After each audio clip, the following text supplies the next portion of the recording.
Hello students, PC study point पर मैं SK. Chaudhary class 12 की केमिस्ट्री में एक बार फिर से आपका बहुत बहुत स्वागत करता हूँ। और पिछले वीडियो में अपन ने कार्बन टेट्राक्लोराइड कंप्लीट कर लिया था। उसके बाद में आज के वीडियो में अपन स्टार्ट करने जा रहे हैं एरिल हैलाइड या हेलो एरिल। एरिल हैलाइड या हेलो एरिल एक ही नाम है। ये आज के वीडियो में अपन स्टार्ट करने जा रहे हैं। जैसे अपन ने एल्किल हैलाइड पढ़े थे, डाई हैलाइड पढ़े थे, उसी प्रकार से है एरिल हैलाइड।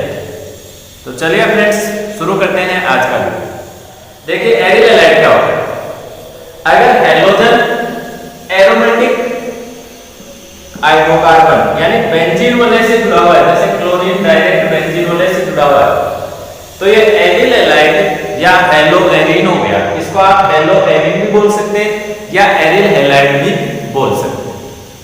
इनके देखिए सबसे पहले अपन इनकी बेसिक डिटेल ले लेते हैं कि इनकी आईयूपीएसी नेम वगैरह किस तरह से लिखते हैं। देखिएगा इनके नेम बिल्कुल से सीधा लिखना आपको क्लोरोबेंजीन। यहाँ पर ब्रोमीन जुड़ जाए तो ब्रोमोबेंजीन, आयोडीन जुड़ा हुआ है आयोडोबेंजीन, सीधा सा नाम।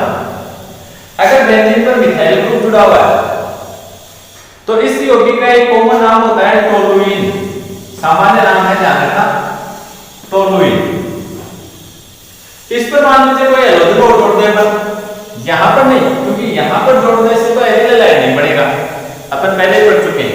अगर इस कार्बन पर आगे हैलोजन जुड़ा हुआ है तो बन जाएगा बेंजील हैलाइड, पहले पढ़ लिया। मान लो यहाँ पर हैलोजन जुड़ गया, ये लीजिए, तो अब देखिए इसका कॉमन नेम क्या हो जाएगा। हैलोजन कौन सी पोजीशन पे जुड़ा, ऑर्थो पोजीशन। ये मिथाइल ग्रुप जुड़ा हुआ, इसके अकॉर्डिंग ये दोनों ऑर्थो पोजीशन है, ये दोनों मेटा पोजीशन है, ये वाली पैरा पोजीशन। तो अपन ने क्लोरो का जोड़ा ऑर्थो पे, तो इसका कॉमन नाम हो जाएगा ortho chloro toluene. Ortho chloro toluene, इस तरह से इनके कॉमन नाम होते हैं। फिर आईयूपीएसी नाम की अगर चर्चा करें तो आईयूपीएसी नेम में देखो 1 2 3 4 5 6 इस तरह से आप नंबरिंग करोगे। जैसे इसका आपने नाम लिखा क्लोरोबेंजीन, तो इसमें देखो दो प्रतिस्थापी आ गए, तो दोनों के नाम लिख दीजिएगा 1 chloro 2 methyl.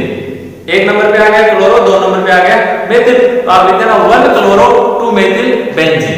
1 chloro 2 methyl benzene, ये इसका आईयूपीएसी नाम हो जाएगा। अगर अदरवाइज प्रतिस्थापी जुड़ा हुआ है तो उसका नाम लिखा जाएगा। जैसे एथिल जुड़ा हुआ है तो आप एथिल लिख दीजिए, ब्रोमो जुड़ा हुआ है तो आप ब्रोमो लिख दीजिए। बाकी इनके जो नाम है वो इस तरह से बिल्कुल से आपको इजीली कॉमन नाम लिखने हैं। तो आईयूपीएसी नोमेनक्लेचर के बाद में अपन इसकी चर्चा करते हैं एरिल हैलाइड में बॉन्ड नेचर यानी बंध प्रकृति के बारे में। जैसे एल्किल हैलाइड में अपन ने बंध प्रकृति पढ़ी थी कि एल्किल हैलाइड का जो बंध होता है वो ध्रुवीय प्रकृति का होता है। sp3 संकरित कार्बन से जो हैलोजन जुड़ा हुआ होता है वो बॉन्ड ध्रुवीय प्रकृति का बॉन्ड होता है। ठीक वैसे एरिल हैलाइड की चर्चा करते हैं। क्योंकि अपन जानते हैं कि एरिल हैलाइड में जो हैलोजन है वो बेंजीन वाले एरोमेटिक कार्बन से जुड़ा हुआ होता है। ये जो कार्बन से जुड़ा हुआ है आपको ये भी पता है कि कार्बन sp2 संकरित है। एल्किल हैलाइड में जुड़ा हुआ था sp3 संकरित से, यहां पर जुड़ा हुआ है sp2 संकरित से। और क्योंकि sp2 संकरित एरोमेटिक बेंजीन कार्बन से हैलोजन जुड़ा हुआ है तो डेफिनेटली इसमें अनुनाद होगा, इसमें रेजोनेंस होगा। 11th क्लास में अपन ने पढ़ा है रेजोनेंस या अनुनाद दो प्रकार का होता है, +r और -r।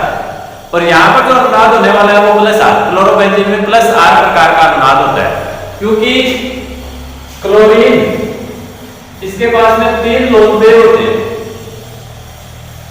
क्लोरीन के पास में 7 इलेक्ट्रॉन होते हैं, एक की सांद्रता के 6 इलेक्ट्रॉन यानी 3 लोन पेयर बचे हुए। तो ये अपने इलेक्ट्रॉन बेंजीन को डोनेट करेगा, दान करेगा।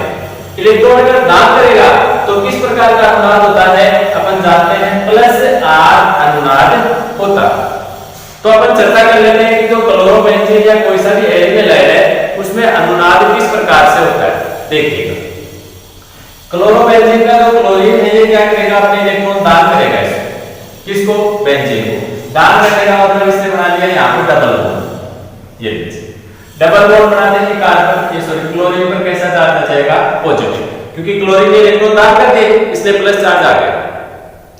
क्योंकि यहाँ पर अगर आप बॉन्ड बना रहे हैं तो बॉन्ड तो सब प्रत्येक कार्बन के 4-4 बने हुए, अगर आप इधर एक और बना रहे हैं तो कार्बन का आगे वाला एक बॉन्ड आपको तोड़ना पड़ेगा। तो यहाँ पर डबल बॉन्ड बनाएंगे तो उसके लिए अपने को यहाँ वाला डबल बॉन्ड है ये तोड़ना पड़ेगा और इसके इलेक्ट्रॉन आगे वाले कार्बन पर यानी यहाँ पर शिफ्ट हो जाएगा।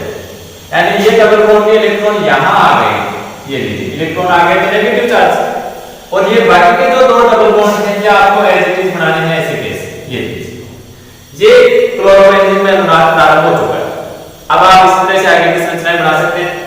अब देखिए अनुनाद में क्या होता है, तो सीधे से होता है, जहां पर इलेक्ट्रॉन कम होते हैं वो खींचता होता है, ज्यादा होते हैं वो इलेक्ट्रॉन देता है। जैसे क्लोरीन के पास में ज्यादा थे तो दे दिए। अब देखो इस कार्बन के पास इलेक्ट्रॉन ज्यादा हो गए तो ये भी तो डोनेट कर देगा। ये क्या करेगा, अपने से आगे वाले कार्बन को यानी इसको डोनेट कर देगा। इस कार्बन ने इसको डोनेट कर दिया, ये लीजिए डोनेट कर दिया, इसे डबल बॉन्ड हो गया। यहां पर डबल बॉन्ड बनते हैं, इसके जस्ट आगे वाला टूटेगा तो ये जो डबल बॉन्ड है इसके इलेक्ट्रॉन आगे वाले कार्बन यहां पर शिफ्ट हो जाएंगे, ये शिफ्ट हो गए यहां, ये लीजिए अगले अनुनाद संरचना हो गई। बाकी की एच इट इज बनानी है, ये डबल बॉन्ड यहीं का यहीं रहेगा, ये भी यहां पर रहेगा और इस पर पॉजिटिव चार्ज मिलेगा। फिर और आगे चलिए, अब यहां पर इलेक्ट्रॉन ज्यादा हो गए तो ये अपने से आगे वाले को डोनेट करेगा, ये लीजिए आगे वाले को डोनेट कर दिया। तो दोनों के बीच में देखो इस कार्बन ने इसको डोनेट किया ना, ये लीजिए हो गया डोनेट।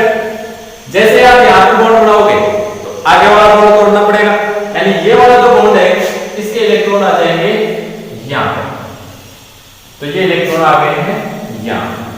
बाकी की संरचना आपको वैसे की वैसे बनानी है, और कोई चेंज किया नहीं है। इस डबल बॉन्ड में कोई परिवर्तन नहीं है, इसमें भी कोई परिवर्तन नहीं है, ये लीजिए ये नेक्स्ट संरचना बन गई। अब यहां पर इलेक्ट्रॉन ज्यादा आ गए तो ये क्या करेगा, ये अपने से आगे वाले को यानी इसको डोनेट करेगा, यहां बॉन्ड बनाएगा, यहां बॉन्ड बनाएगा तो इसके जस्ट आगे वाला यानी ये इसके आगे वाला तो भारी है ना, तो ये इस बॉन्ड के इलेक्ट्रॉन ये कार्बन अपने से आगे वाले को यानी क्लोरीन को दे देगा वापस। तो क्लोरीन जो है वो वापस उदासीन हो गया अपने 3 Fe के साथ, और बाकी के जो दो बॉन्ड है वो वैसे के वैसे बने रहे। ये लीजिए ये होता है देखिए क्लोरोबेंजीन में अनुनाद। एक बार अच्छी तरह से देख लीजिए, क्लोरोबेंजीन का अनुनाद बहुत काम में आने वाला है। फिनोल, फिनोक्साइड, आगे और भी अनुनाद आएंगे, सभी इसी प्रकार से होगा। अगर आपको क्लोरोबेंजीन का अनुनाद आ गया, आपको फिनोल का अनुनाद आ जाएगा, आपको फिनोक्साइड आयन का अनुनाद आ जाएगा, बहुत ईजी। अनुनाद का देखिए इफेक्ट क्या होगा।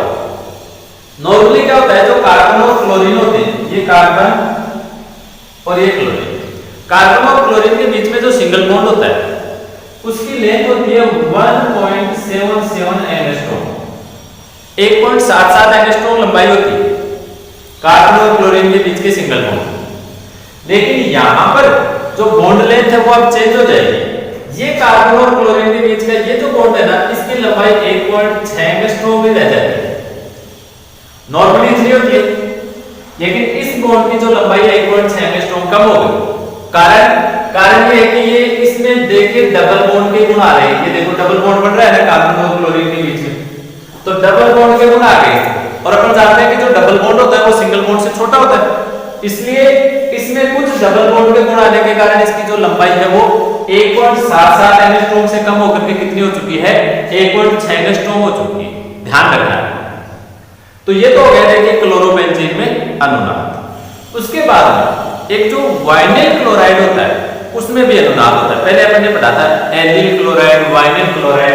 तो ये देखिए वाइनिल क्लोराइड इसमें भी अनुनाद होता है, सेम समानता है दोनों में देखो, क्योंकि यहां पर भी जो क्लोरीन है sp2 संकरित कार्बन से जुड़ा हुआ होता है, तो ठीक उसी प्रकार का अनुनाद यहां भी होगा।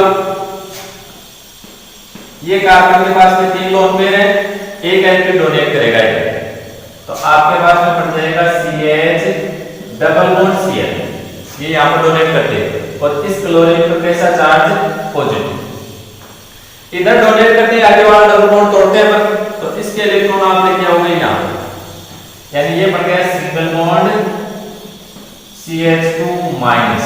ये अनुनाद होता है वाइनिल में, केवल 2 अनुनाद संरचनाएं बनेंगी। तो इस तरह से वाइनिल क्लोराइड में भी अनुनाद होता है।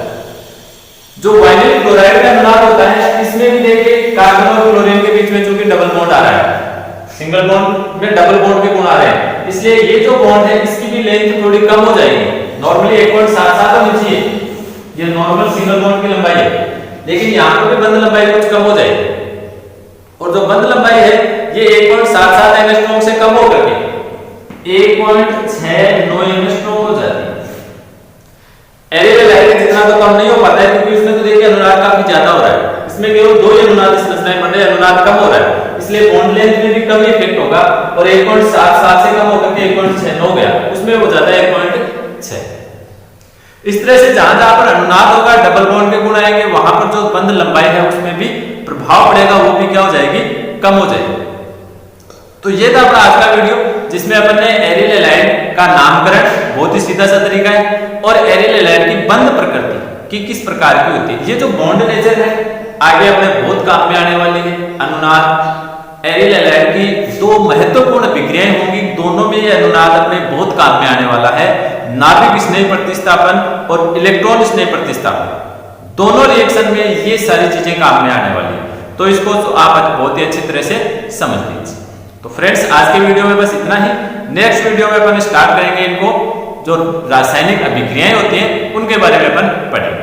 तो आज के वीडियो में बस इतना ही। धन्यवाद। जय हिंद।